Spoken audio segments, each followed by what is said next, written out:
भैया कोरोना के बारे में तो हम सभी को पता ही होगा। कुछ लोग तो कहते हैं कि ये वाकई में एक वबा है, लेकिन ज़्यादातर लोग अब पाकिस्तान में ये कहना शुरू हो चुके हैं कि कोई बीमारी नहीं है, ये सिर्फ एक आलमी साजिश है। सरकार जितने ज़्यादा केस शो करेगी, आलमी इमदाद उतनी ही ज़्यादा मिलेगी।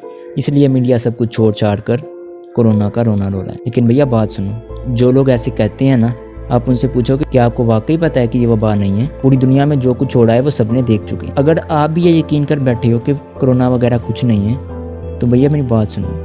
अगर तो आपको अब लगता है ना कि ये कुछ भी नहीं है, तो कल को अगर कुछ हो गया तो कौन जिम्मेदार होगा? ये सवाल आपसे है। हम लोगों की सुनी सुनाई बातों पर भी यकीन कर लेते हैं। लोग कहते हैं कि अच्छा भला बंदा अस्पताल लेकर जाओ, वो जहर का टीका लगाकर मार देते हैं। कुछ वीडियोस भी सोशल मीडिया पर वायरल हुई जिनमें मुर्सा का दावा है कि उनके प्यारे को कोरोना का मरीज कहकर जहर का टीका लगाकर मार दिया गया और अब लाश देने का 5 लाख मांग रहे हैं। क्या किसी ने अस्पताल इंतजामिया या डॉक्टर का मौक़िफ़ लेने की भी जहमत की कि उन्होंने ये रकम मांगी भी है या नहीं? ये सब मुल्क दुश्मन अनासन है जो सब ऐसा कर रहे हैं। ये भी सवाल उठता है कि अगर आपके प्यारे को कुछ था नहीं तो वो अस्पताल उनको लेकर ही क्यों गए? अगर उनको कुछ था तो वो अस्पताल लेकर गए ना। इस वक्त मुल्क भर में कोरोना टेस्ट की तादाद ज़्यादा होने की वजह से मुस्बत केसेज में भी रिकॉर्ड इजाफा हो रहा है, जबकि बहुत बड़ी तादाद मुस्बत कोरोना होने के बावजूद भी बाजारों में घूम रही है, मुफ्त टेस्ट करवाने को भी तैयार नहीं। यहाँ एक और बात काबिल तवज्जो है कि मरीज़ जिनकी हालत ख़राब है, जिन्हें कोरोना टेस्ट के बगैर कोई अस्पताल नहीं ले रहा, उनके फैमिली मेम्बर्स कोरोना के टेस्ट करवाने के लिए किसी तौर पर भी तैयार नहीं।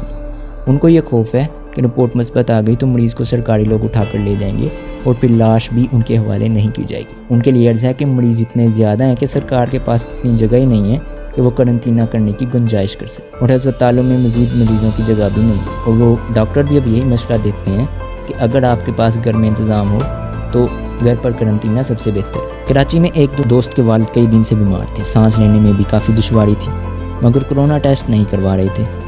कराची के 9 से ज़्यादा अस्पतालों में गए, किसी ने कोरोना टेस्ट के बगैर एडमिट ही ना किया। उन्हें समझाया कि टेस्ट करवाएं, अल्लाह करे मनफी आ जाए और अगर मुस्बत हुआ तो इलाज तो करवा रहे हैं, मज़ीद एहतियात कर लेंगे। टेस्ट करवाया गया, रिज़ल्ट मनफी आया। उसी दिन एक निजी अस्पताल के डॉक्टर को दिखाया, मज़ीद कुछ टेस्ट हुए, मालूम हुआ फेफड़ों में पानी भर गया था जो उसी दिन निकाल दिया गया। तो भैया ये एक वाकई वबा है, और अगर हमने इसको सीरियस बना लिया तो हमारे हालात भी इटली और अमेरिका जैसे बन जाएंगे। भैया पाकिस्तान में तो इतनी सेहत की सहूलियात भी, और यहाँ पर हम कह रहे हैं कि डॉक्टर कोरोना मरीज़ को जहर का टीका लगाकर मार देते हैं। ये सब सुनी सुनाई बातें हैं। जो भी किस्सा सुनाता है पूछें कि आप जानते हैं?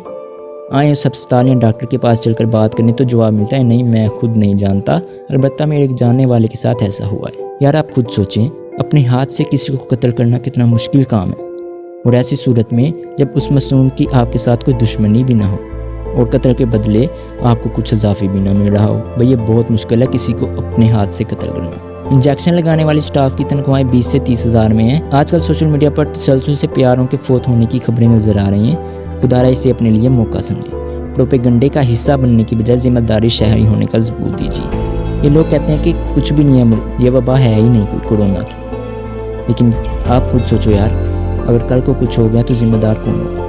ना तो वो लोग होगा, ना हुकूमत होगी, जिम्मेदार सिर्फ और सिर्फ आप होंगे। जान बहुत कीमती है, जिम्मेदारी शहरी बनने का सबूत दीजिए, एहतियात कीजिए, अपने और अपने प्यारों का ख्याल कीजिए। कोरोना सच में एक आलमी वबा है। जो पाक सल्लल्लाहु अलैहि वसल्लम के दौर में भी वबाएं आती रहीं।